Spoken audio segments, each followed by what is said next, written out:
दोस्तों साथियों GSN corona virus के हवाले से पाण गुफ्तगू जो सिलसिलो शुरू किया हुयोसीं। अॼु उन दस में पाण ॻाल्हि खे अॻिते वधायूं था। आख़िरी दफ़ो पाण गुफ्तगू कई असीं 21 अप्रैल ते। अॼु 22 अप्रैल खां अॼु ताईं जेको असांजे दोस्तनि इमदादी कमु कयो आहे उनजो मुख़्तसिर विचूर मां ॾींदुसि ऐं पोइ मजमूई तौर ते जेका सूरत हाल सिंध या पाकिस्तान में इन हवाले सां थी आहे उन ते ॿ चारि ॻाल्हियूं कबियूं। त 22 अप्रैल खां पोइ सखर जे सालेपट इलाइक़े में 20 ख़ानदाननि ताईं पुॼायोसीं। सकरंड में 15, मीरपुर ख़ासि में 21, कराची जे मेमण ॻोठ में 6 ऐं कराची जे सफूरा चौरंगी वटि 6 ऐं सचल ॻोठ में 4 ऐं कंबर ज़िले में उते छा थियो, हिकु दोस्त मीडिया ते आयो, नौजवान हुयो ऐं उन रोई पंहिंजी दास्तान ॿुधाई त घर में मुंहिंजा ॿार बुखिया वेठा आहिनि ऐं ॿार चवनि था त पुलिस मारे थी। हद जे नुमाइंदे वटि MLA वटि वियासीं त उन चयो त तव्हां मूंखे वोट न ॾिनो आहे, जिन खे ॾिनो अथव ओॾे वञो। ॾाढो वीचारो हुयो। पोइ मूं पंहिंजे दोस्तनि खे कंबर जन खे उते उनजी ॻाल्हि उन्हनि जे हवाले कई। उन्हनि उनखे ॻोल्हे हथु कयो ऐं उन ताईं अकेले तोड़ी उन घर पुॼाए आया। इहो टोटल 73 थियो। हिन अरसे दौरान अॻु में 319 हुयो। अॼु ॾींहं ताईं कुल टोटल 392 ख़ानदाननि ताईं असांजे दोस्तनि राशन पुॼायो आहे। ऐं मां उन में जिन दोस्तनि ज़ाहिरा दोस्तनि जी मदद सां असां इहो कमु कयूं था, असां पाण ग़रीब कारकुन आहियूं, त जिन बि दोस्तनि असांजी मदद कई आहे मां हिकिड़ो दफ़ो वरी उन्हनि जो शुक्रियो अदा कयां थो। ख़ासि तौर ते इंग्लैंड में रहंदड़ सिंधी दोस्तनि जी जेको समाजी तंज़ीम आहे सिंधी संगत, उन असांजी मदद कई ऐं उन जा बि असां तमामु घणा थोराइता आहियूं। दोस्तो तव्हांखे यादि हूंदो शुरू में ई मूं इहा ॻाल्हि कई हुई त पाकिस्तान जी रियासत असांखे पंहिंजो हिसो न सम्झंदी आहे, तंहिं करे असां बि उनजे मामलनि सां घटि दिलचस्पी रखंदा आहियूं। पर कोरोना वायरस न क़ौम थी ॾिसे, न ख़ितो, न का ॻाल्हि थी ॾिसे ऐं इहा हिकिड़ी वबा आहे, उनखे गॾिजी मुंहुं ॾिजे। तंहिंजे करे असां उहे लेखा चोखा पासे ते था रखूं ऐं जेको बि इन वबा जे रोकण जे में असांजो थींदो असां हुकूमतुनि सां ताउन कंदासीं। ऐं दिलचस्प ॻाल्हि त सिंध में जेका हुकुमरान पार्टी आहे पीपल्स पार्टी, उन जा ऐं असांजा 40 सालनि खां 50 साल खां जेके तालुकात आहिनि उहा बि दुनिया खे ख़बर आहे। सिंधीअ जो पाक आहे त असां चांजा मनसी आहियूं। पर इहा ॻाल्हि कबी त उन सिंध जी हुकूमत पीपल्स पार्टीअ वारी बि मर्कज़ी हुकूमत खे पंहिंजो ताउन पेश कयो। चीफ मिनिस्टर बि ऐं उन पार्टीअ जे सरबराह बि उनखे कयो। इहा ॻाल्हि मञण जहिड़ी आहे ऐं मञबी। त तवक़ो इहा कई पई वई त घटि में घटि हिन मुसीबत वबा जे हद ताईं जेको आहे सो हिकिड़ो गॾियल अमल थींदो ऐं हिनखे रोकबो।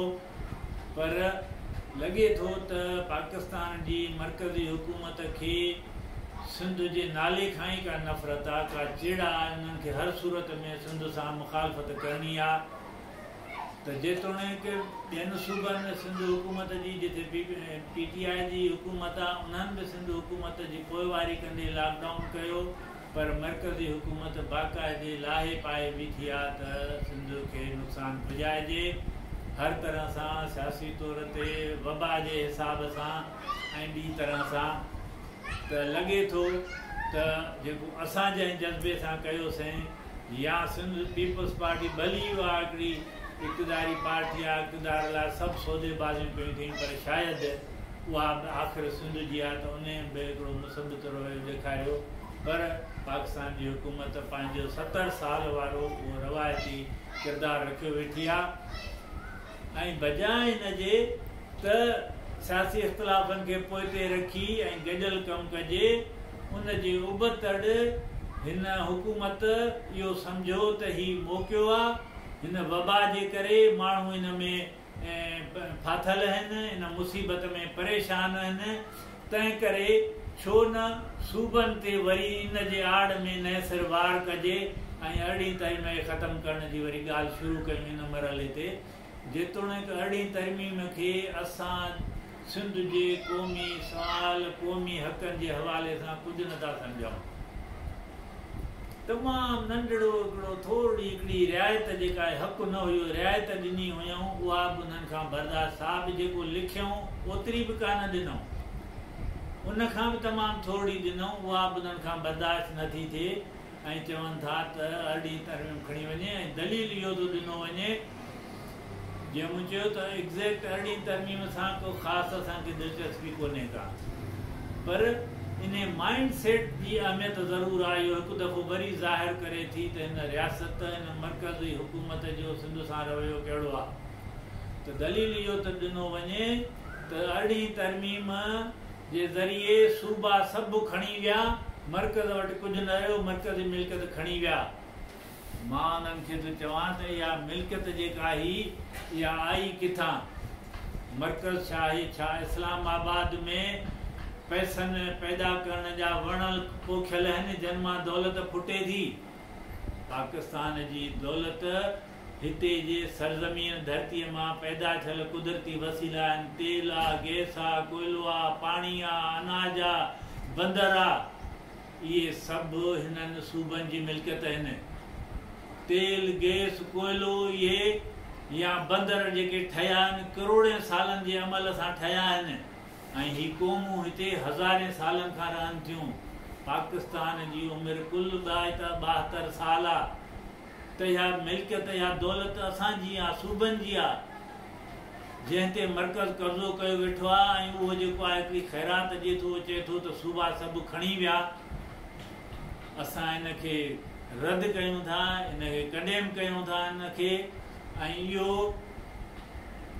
सम्झूं था त हिकु दफ़ो वरी हीअ रियासत पंहिंजो असली किरदारु जेको आहे क़ौम दुश्मनीअ वारो हुयो, इवन जमहूरियत दुश्मनीअ वारो, उहो पंहिंजो किरदारु अॻे खां अॻिरो करे थी। हिन मुसीबत जे घड़ीअ में बि उन कुझु न सम्झो आहे। उन करे असां इन करे हिन वबा जे हवाले सां पंहिंजे किरदार खे तब्दील न कंदासीं। सिंधी माण्हू कोन कंदा, पर सिंधी माण्हुनि खे हिकु दफ़ो इहो वरी मां चवां थो त इन खे ॾिसी हू सम्झनि त हिन रियासत मां ख़ैरात, हमदर्दी, मदद जी का उमेद न रखनि। इहे ॾिनल रिआयतूं जेके आहिनि उहे बि खसण जी कोशिशि कनि था, छाकाणि त रिआयतूं हूंदियूं ई इन लाइ आहिनि, जेको ॾिए थो खसे बि वठे थो। तंहिंजे करे इहा ॻाल्हि असांखे वरी ॿुधाए थी असांखे क़ौमी हक़नि वठण लाइ जदोजहद करणु खपे। असां बहसियत क़ौम हिन मुल्क में रहूं था पिया, अलॻि असांजी शनाख़्त आहे, हिननि वसीलनि जा असां मालिक आहियूं। उन्हनि वसीलनि जे मालिकीअ जे लाइ असांखे जदोजहद करणु खपे।